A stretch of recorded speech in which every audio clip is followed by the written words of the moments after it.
3 teams are fighting for 2 spots. Welcome to segment 4 of today's Women's Wednesday here on MAAC Mania. Mike Duda, JJ Garcia with you. Let's talk about Marist. An overtime loss at the McCann Arena against MAAC, and then probably the most disappointing loss of the season down in Lawrenceville at Ryder. Yeah, and again, might have a little bit of bias here. They've had a lot of injury concerns recently, which has done a lot of damage to them. But I think the team chemistry really is still there. But the biggest problem is it seemed like they've been struggling to close out games, and that's the biggest factor. They've come in a lot of these close games, especially against MAAC. We saw it firsthand. They lost to MAAC twice in overtime. And this last one, it was a big comeback for this MAAC team, and they just took care of business. So that's something that's really concerning about this Marist team. I do think there is a lot of good pieces to this team. Casey Bertonis had a great game against MAAC. Justine Henry has been awesome. Lexi Terrell has been awesome.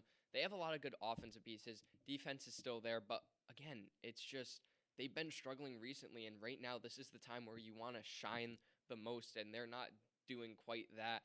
So now I got to ask you a question. Okay, hit me. Do you think this year is a down year, or do you think they can still make some noise? I don't know how accurately I can answer that question because before the season, I thought they were going to be second in the MAAC. So my expectations were much higher than what they probably should have been, though they were picked 4th in the preseason poll.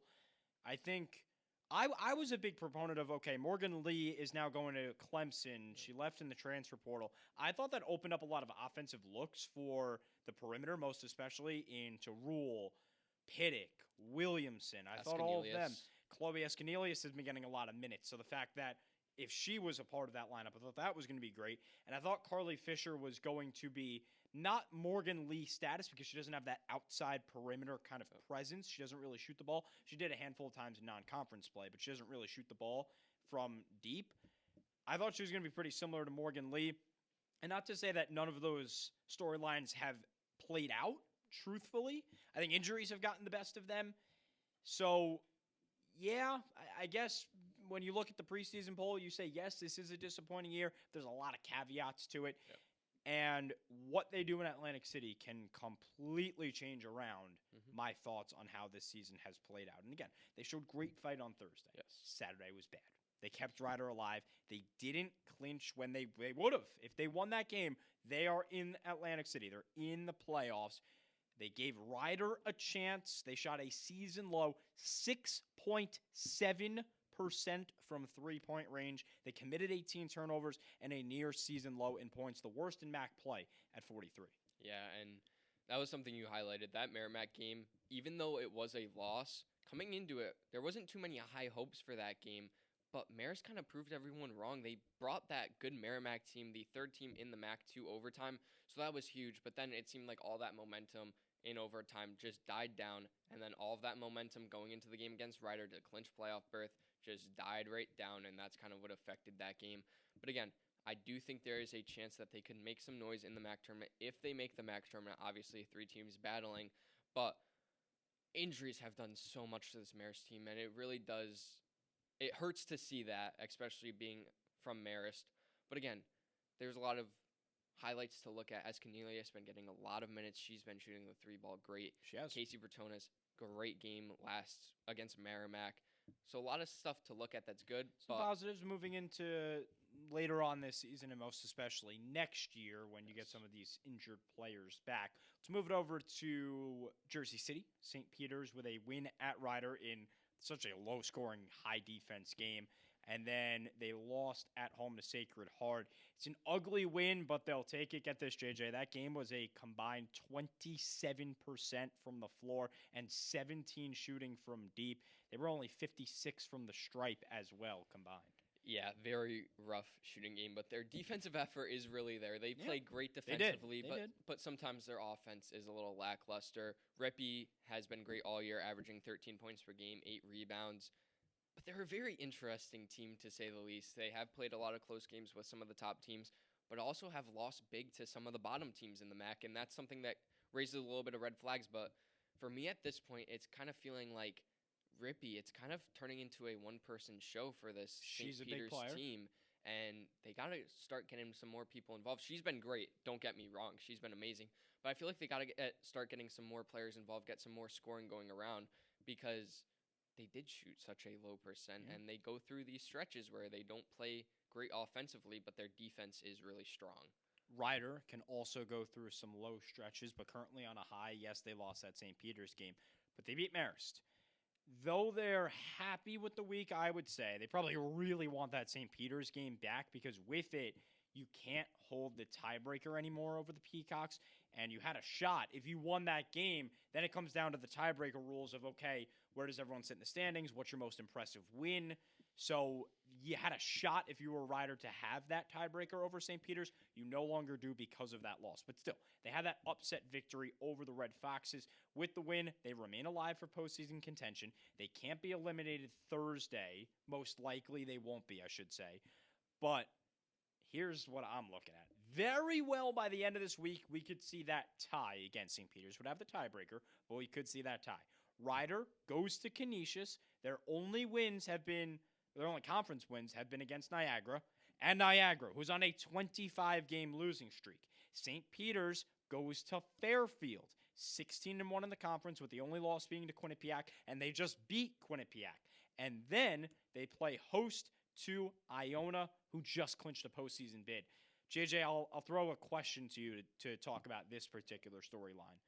By the end of this week, are we seeing a tie for 10th place? Yes.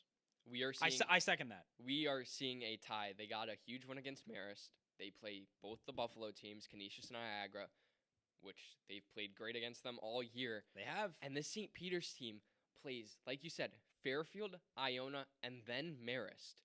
That game against Marist is going to be That game at Marist huge. could be telling. The Red Foxes, assuming they have clinched the postseason by then, which they might do, they might not do, they could play spoiler to St. Peter's, which I think is just so ironic. Obviously, you go out there to win any game. You're not going to favor a team, but the fact that you could lose to Ryder and they almost derail your season, and then you beat St. Peter's to help them get into the playoffs, I think that's so funny. That's cinema.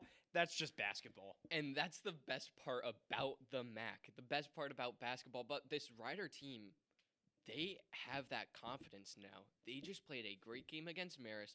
They are like, oh, we got a shot at this. Let's go out and do this. Yeah. They're going to have momentum. They're going to have the drive. They're playing two easier teams in the MAAC.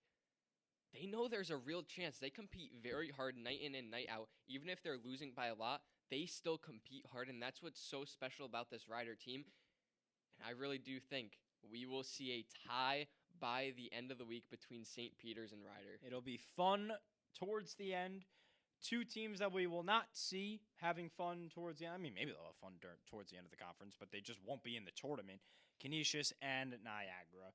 They both played Manhattan and Iona on the road, one on one day, one on the other day, and they lost.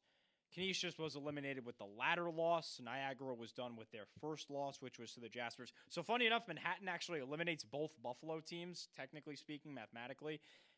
I want to hone in on this point before I throw to you about the Buffalo teams. The last non-exhibition victory for the Purple Eagles was on March 8th of 2025. That's 346 days ago. Yeah, it's been rough for Niagara, to say the least. There really isn't much for me to say. They're rebuilding right now. They're kind of struggling on both ends, offensive and defensively. But a good part to look at is Dial. She's playing very good. Talia Dial's pretty solid. 33 minutes per game, 13 points per game. Again, not a lot to talk about this Niagara team. You hope they will get a win next year, especially in conference play. And most likely they will, with the transfer portal, how it is, how recruiting is now. They could go out and get some good pieces.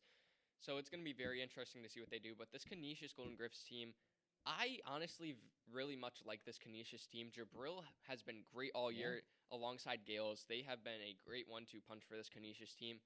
Again, a tough season. The MAAC was very competitive this year.